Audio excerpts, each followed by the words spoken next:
Can you still love someone whose reflection you barely recognize? This question haunts countless souls as they watch their bodies change, their energy fade, their roles in life transform beyond recognition. You are not alone in this struggle. In the monastery, I have witnessed many elderly visitors arrive carrying decades of self-criticism, their hearts heavy with regret and their spirits dimmed by society's worship of youth. Yet I have also seen these same souls discover something profound, that the deepest love begins precisely when everything external falls away. Today we will explore together 7 transformative Buddhist teachings that reveal how old age becomes not a sentence of diminishing worth, but a sacred invitation to discover your most authentic self. The first teaching emerges from understanding impermanence, not as loss but as liberation. Your mind may whisper cruel lies. Look how you've aged. You're no longer beautiful. Your best years are behind you. But consider the ancient oak tree. Its bark grows rough and weathered, its trunk thick with age, yet it commands respect precisely because of its endurance.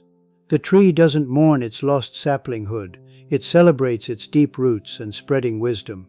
In the same way, your aging body tells a story of survival, resilience, and accumulated experience.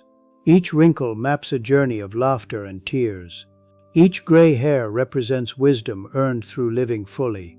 When you catch yourself criticizing your reflection, pause, place your hand on your heart and whisper, "This body has carried me through decades of life. It deserves my gratitude, not my judgment." Feel how this simple shift transforms criticism into appreciation. But what about when deeper wounds arise, the weight of past mistakes that seem heavier with each passing year? The second teaching speaks to the healing power of self-forgiveness. Your inner critic may catalog every failure, every harsh word spoken, every opportunity missed. "If only I had chosen differently," it whispers. "If only I had been kinder, wiser, braver." This voice grows louder in solitude, doesn't it? Picture a lotus flower emerging from muddy pond water. The mud doesn't contaminate the lotus, it nourishes it. Your perceived failures, your regrets, your moments of weakness, these are not stains upon your character, but the very soil from which compassion grows. In the monastery, we practice loving-kindness meditation, beginning with ourselves, because we cannot offer genuine love to others while withholding it from ourselves. Tonight, as you lie in bed, place both hands on your chest. Breathe deeply and repeat, "I forgive myself for being human. I forgive myself for not knowing then what I know now. I offer myself the same compassion I would give to a dear friend." Notice how this practice softens the tight knots of self-recrimination in your heart. Yet forgiveness alone may not silence the voice that whispers you're becoming invisible, irrelevant in a youth-obsessed world. The third teaching reveals the profound difference between worth and role. Modern society often equates value with productivity, beauty with youth, relevance with career success. As these external markers change, you might feel like you're disappearing. But consider the evening sky just after sunset.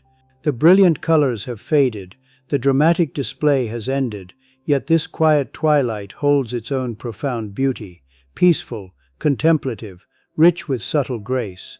You are entering your twilight years, not as a diminished version of your former self, but as a being who has transcended the need to prove your worth through external achievements. Your value lies not in what you do, but in who you are, a soul who has loved, learned, endured, and grown.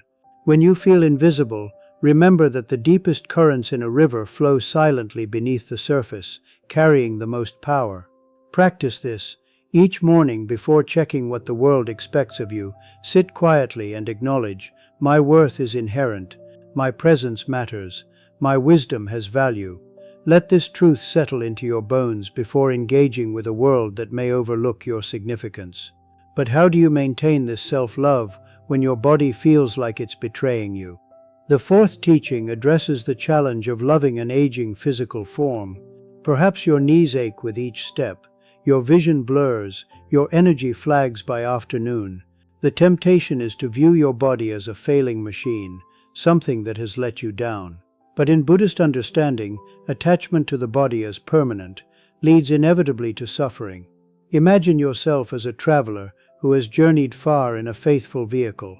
As the journey nears its end, the vehicle shows wear, but what matters is not the condition of the vehicle, but the precious cargo it carries. Your consciousness, your accumulated wisdom, your capacity for love. Your body has been your companion through this lifetime, not your master or your identity. When physical discomfort arises, practice this gentle approach. Place your awareness on the sensation without resistance. Breathe into it with kindness. Speak to your body as you would to an old friend. Thank you for serving me so faithfully. I will care for you with gentleness. This transforms the relationship from antagonism to partnership, from judgment to gratitude. Still, the loneliness that often accompanies aging can challenge even the strongest self-love. The fifth teaching explores how solitude becomes a gateway to deeper self-connection rather than a punishment. As friends pass away, as family grows busy with their own lives, as social circles shrink, you might feel forgotten by the world, but consider the mountain peak that stands alone. It is not isolated but elevated, offering a perspective unavailable to the crowded valleys below. Solitude in your later years is not abandonment, it's an invitation to finally meet yourself fully. How many decades did you spend attending to others' needs, fulfilling roles, maintaining relationships? Now you have the precious gift of time to discover who you are beneath all those layers of identity. In the monastery, we understand that the deepest teachings come not from crowded halls, but from silent contemplation. Practice embracing your solitude. Create a daily ritual of sitting with yourself in stillness. No distractions, no agenda, just you witnessing your own presence. Notice how this regular practice transforms loneliness into peaceful solitude, emptiness into fullness. You are learning to be your own best company. Yet what about when memories of lost loved ones bring waves of grief and regret? The sixth teaching illuminates how love transcends physical presence. Perhaps you carry guilt about words left unspoken to those now gone, about time not spent, about love not fully expressed. Grief in old age often carries the weight of finality, no more chances for redemption or closure.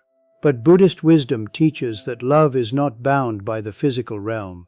Think of how the warmth of the sun continues to nourish a flower long after the sun has set, stored in the plant's cells and released gradually through the night.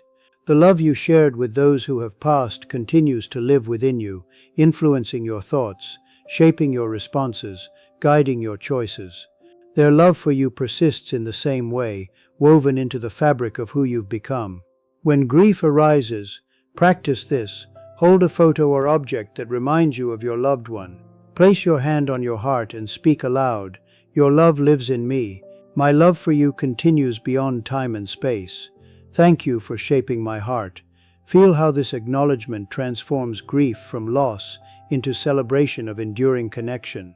Finally, how do you integrate all these teachings into a life of sustained self-love as you age? The seventh and final teaching reveals the ultimate secret. Self-love in old age means recognizing that you are not just aging, you are ripening into your truest self. Like wine that develops complexity and depth over time, like a craftsperson whose work achieves mastery through decades of practice, you are becoming more authentically yourself with each passing year. The young person you once were was beautiful but unformed, full of potential but lacking the depth that comes only through lived experience. Now you carry stories of triumph and defeat, love and loss, hope and disappointment. You have witnessed the full spectrum of human experience. This is not diminishment, this is completion. Your self-love now rests not on potential, but on actualization, not on what you might become, but on the magnificent being you have already become. When you look in the mirror, see not what time has taken, but what life has given, wisdom etched in your features, compassion deepened by experience, strength proven through survival. Practice this final integration. Each evening before sleep, review your day with the loving eyes of a grandparent watching a beloved child.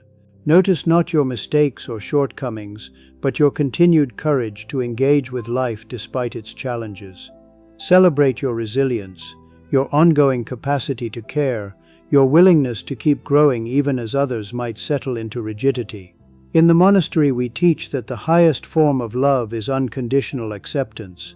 You have reached the age where you can finally offer this gift to yourself, not because you are perfect, but because you are perfectly human, beautifully flawed, and infinitely worthy of love, simply because you exist.